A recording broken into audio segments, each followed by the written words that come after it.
येन कल्पताम्।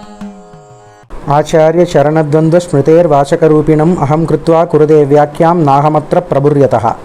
அனைவருக்கும் வணக்கம். நம்முடைய தர்மா டெய்லி சேனலுக்கு உங்களை மீண்டும் வரவேற்கிறேன். நாம் தொடர்ந்து விநாயகர் நான்மணி மாலை என்கின்ற தலைப்பில் பாடல்களை பார்த்து கொண்டிருக்கிறோம். மகாகவி பாரதியார் பாண்டிச்சேரியில் இருக்கும் பொழுது எழுதிய ஒரு அற்புதமான ஒரு கிரந்தம் இது. இந்த பாடல் தொகுப்பில் இது ஒரு கணபதி மந்திரமாக மட்டும் இல்லாமல் தேசபக்தி, தெய்வபக்தி, யோகம், ஞானம், வேதாந்தம் போன்ற பல்வேறு துறைகளையும் நமக்கு புரிய வைக்கக்கூடிய ஒரு பாடநூலாகவும் அமைந்திருக்கிறது என்று சொல்லலாம். இன்றைய பாடல் 4வது பாட்டு. இது அகவல் என்கின்ற நடையிலே அமைந்திருக்கிறது. கற்பக விநாயக கடவுளே போற்றி, சிற்பர மோன தேவன் வாழ்க, வாரண முகத்தான் மலர்த்தாள் வெல்க, ஆரண முகத்தான் அருள்பதம் வெல்க. படைப்புக்கு இறையவன் பன்னவர் நாயகன், இந்திரகுரு எனது இதயத்து ஒளிர்வான், சந்திர மௌலி தலைவன் மைந்தன், கணபதி தாளை கருத்திடை வைப்போம். இதுவரைக்கும் இந்த 4வது பாடலுடைய முதல் பகுதியை இந்த காணொலியில் பார்த்து விடலாம். 2வது பகுதியை அடுத்த காணொலியில் பார்க்கலாம். இந்த நான்மணி மாலையில் அகவல் பாக்களை மட்டும் இப்படி 2ஆக பிரித்து நாம் அனுபவிக்கலாம் என்பது என்னுடைய எண்ணம். இப்போ முதல்ல கற்பக விநாயக கடவுளே போற்றி. கற்பக என்றால் அனைத்தையும் கொடுக்கக்கூடியவர், விரும்பியதை கொடுக்கக்கூடியவர் என்று பொருள். நம் மனதிலே விரும்பியதை கொடுக்கக்கூடியவராகிய விநாயக கடவுளே போற்றி. சிற்பர மோன தேவன் வாழ்க. சித்து, பரம், மோனம் என்று இங்கே நாம் 3 வார்த்தைகளை பார்க்கிறோம். சித்து என்றால் என்ன என்று முதலிலே புரிந்து கொள்ள வேண்டும். சித்து, அச்சித்து என்று 2 இருக்கிறது. சித்து என்றால் என்னன்னா, உணர்வு உள்ளது சித்து, பிறகு உணர்வு இல்லாமல் இருப்பது அச்சித்து. அதாவது இப்போ எனக்கு உணர்வு இருக்கிறது, இந்த கேமராவுக்கு உணர்வு இல்லை. இப்போ உங்களுக்கு உணர்வு இருக்கிறது, உங்கள் கையில் இருக்கக்கூடிய பொருளுக்கு உணர்வு இல்லை. எது எதிலெல்லாம் உயிர் இருக்கிறதோ அந்த இடத்திலெல்லாம் உணர்வு இருக்கும். இது சித்து. அச்சித்து என்றால் அது உணர்வு இல்லாதது, அல்லது அதற்குள்ளே உணர்வு உறங்கி கிடக்கிறது, அது அச்சித்து. இந்த சித்து என்கின்ற அந்த உணர்வு இருந்தால்தான் அந்த இடத்துல புலன்கள் வேலை செய்யும், உற்பத்தி நிகழும், செயல் நடக்கும். இது எல்லாவற்றுக்கும் காரணமாக அமைவது எது என்று கேட்டால் அங்கே இருக்கக்கூடிய அந்த சித்து அப்படிங்கிற விஷயம்தான். இன்ஃபேக்ட் இந்த சித்து என்பது உலக வஸ்துக்களில் எங்கெல்லாம் இருக்கிறதோ அங்குதான் மரணமும் சாத்தியமாகிறது. நாம் இதை சிந்தித்து பார்க்க வேண்டும். அதாவது எறும்புக்கு சித்து இருக்கிறது, கல் அச்சித்து. கல்லுக்கு மரணம் கிடையாது, ஆனால் எறும்புக்கு மரணம் உண்டு என்று நாம் பார்க்கிறோம். இப்பொழுது இந்த சித்து என்பது உலக வஸ்துக்களிலும் நமக்குள்ளும் இப்படி இருக்கிறதுன்னு பார்த்து விட்டோம். அடுத்து சிற்பரம் என்றால் என்ன அப்படின்னா, பரம் என்றால் உயர்ந்தது, பரம் என்றால் பெரியது, பரம் என்றால் அளப்பரியது, அளப்பரிய உணர்வை உடையவனாகிய என்று பொருள். அதாவது நம்மால் அளந்து பார்க்க முடியாத அளவிற்கு பெரிய உணர்வை உடையது தெய்வம். தெய்வத்தினுடைய உணர்வு எத்தகையதாக இருக்க முடியும் என்று கேட்டால், தெய்வத்தை நாம் உணரலாம், தெய்வத்தினுடைய உணர்வை நம்மால் புரிந்து கொள்ள முடியாது. இதைத்தான் என்ன சொல்கிறோன்னா, தெய்வ சித்தம் என்ன என்பதை யாராலும் புரிந்து கொள்ள முடியாது.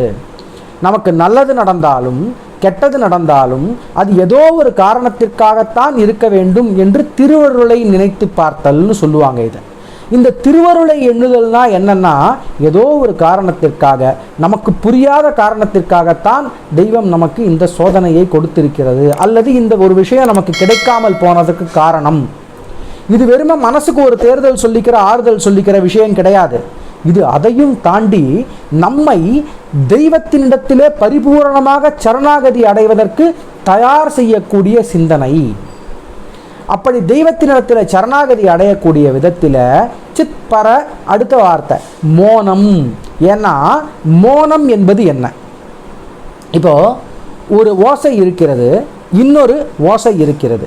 2 ஓசைகளுக்கும் இடையிலே இருக்கக்கூடிய அந்த இடைவெளி மௌனம். ஆனால் ஒட்டு மொத்தமாக ஓசையே இல்லாமல் போய்விட்டால் அது மோனம். ஓசை என்று நான் சொல்வது வெறும் சப்தம் என்கின்ற அந்த ஒலி அலைகளை பற்றி மட்டும் சொல்லவில்லை, மாறாக சலனங்கள் எதுவுமே இல்லாத நிலைக்கு மோனம் என்று பொருள். சித்து உனக்கு உணர்வு இருக்கிறது, நீ ஒன்றும் அச்சித்து கிடையாது. இந்த இடத்துல ஒரு ஆழமாக ஒரு வித்தியாசத்தை பார்த்துக்கணும், சூட்சமான விஷயத்தை. என்னென்னா, இப்போது கல் தியானத்தில் இருக்கிறதுன்னு சொல்லிடலாமா, சமாதியில் இருக்கிறதுன்னு சொல்லிடலாமா? ஒரு கல் இருக்கிறது, ஒரு ரிஷி இருக்கிறார். ரிஷி உட்காந்தாரு, 3 வருஷம் கண்ணை திறக்கவே இல்லை, அசைய கூட இல்லை, அப்படியே உட்காந்துருக்கார். அவர் ஞானி, அவர் மோனத்தில் இருக்கிறார். இந்த பக்கத்தில் இந்த கல் இருக்குது, அது கூட மோனத்தில் இருக்கிறது, சொல்ல முடியாது இல்லையா? ஏன்னா சித்து எதிலே இருக்கிறதோ அது மோனத்திலே இருக்க முடியும். அப்படி சித்து அது அடங்கி அதனுடைய விருத்தி இல்லாமல் போய் மௌன நிலையில இருக்கும் பொழுது உலக விஷயங்களிலே மோனம் சித்திக்கிறது. உங்களுக்கும் எனக்கும் மோனம் சித்திக்கிறது. ஆனால் பரமோனமான சித்தத்தை உடையவன் யார் என்று கேட்டால் அவன்தான் தேவனாகிய கணபதி. அவன் வாழ்க. அடுத்தது, வாரண முகத்தான் மலர்த்தாள் வெல்க. வாரணம் என்றால் யானைன்னு பொருள். யானை முகத்தை உடையவனுடைய மலர்த்தாள்கள் வெல்க. இது எளிமையாக புரிஞ்சு போச்சு, பிரச்சனை இல்லை.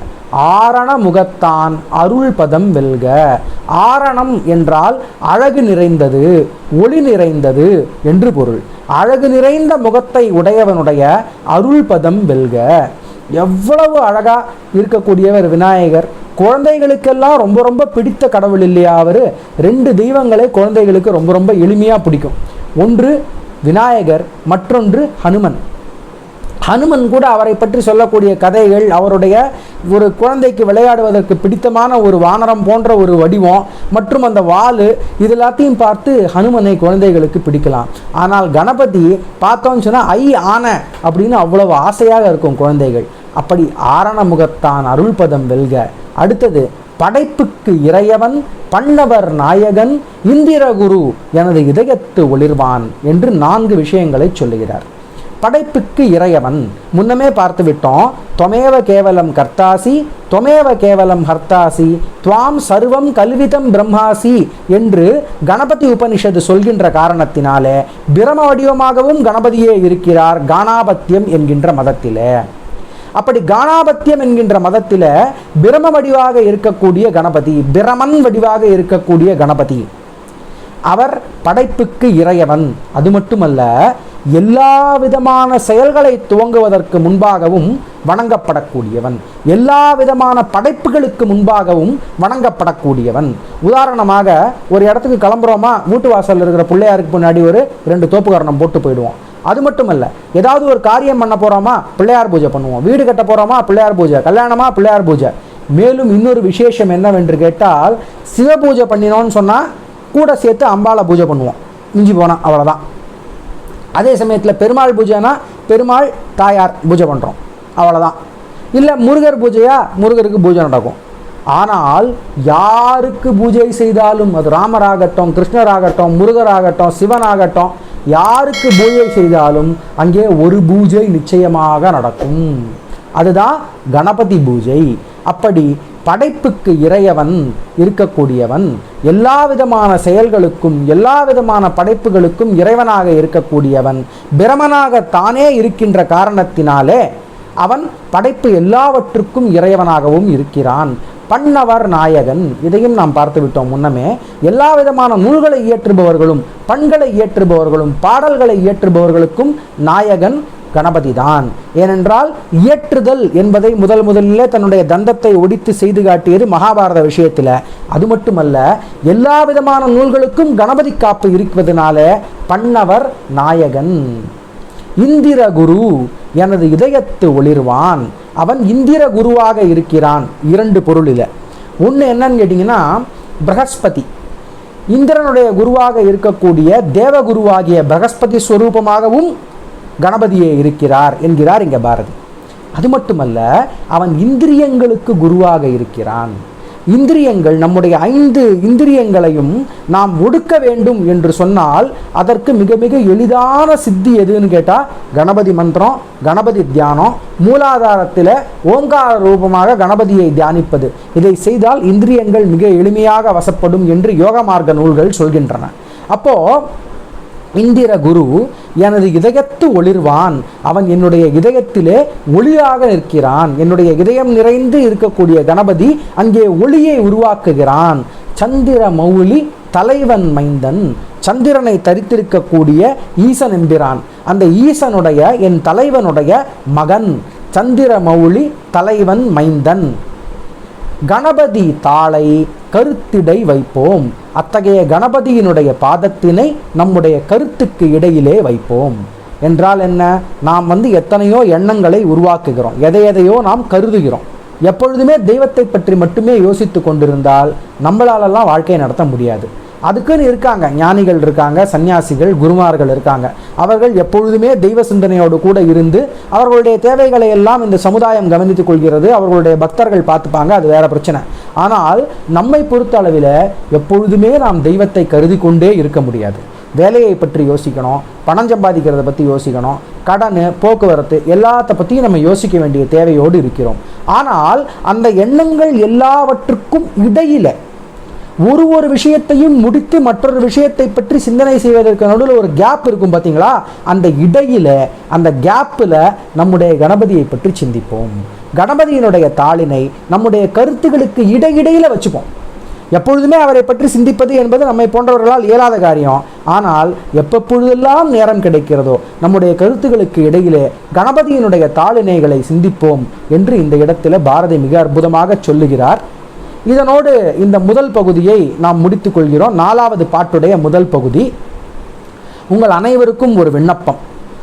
இந்த தர்மா டெய்லி சேனல் இப்பொழுதுதான் குழந்தை அடிகளை எடுத்து வைத்து மெதுமெதுவாக முன்னேறுகிறது. இதற்கு உங்களுடைய ஆதரவு அவசியம் வேண்டும். அதனால் இந்த ஒரு காணொளியை மட்டும் நீங்கள் உங்கள் கையால் வாட்ஸ்அப்பில் 5 பேர்களுக்கு பகிர வேணுமாய் கேட்டுக்கொள்கிறேன். நன்றி. தச்சம் யோரா விரணீமஹே காத்தும் யஜ்ஞாயா காத்தும் யஜ்ஞபதயே தைவீ ஸ்வஸ்திரஸ்துனஹ ஸ்வஸ்திர் மானுஷேபியः ஊர்த்வம் ஜிகாது பேஷஜம் ஷன்னோ அஸ்து த்விபதே சஞ்சதுஷ்பதே ஓம் சாந்தி சாந்தி சாந்தி.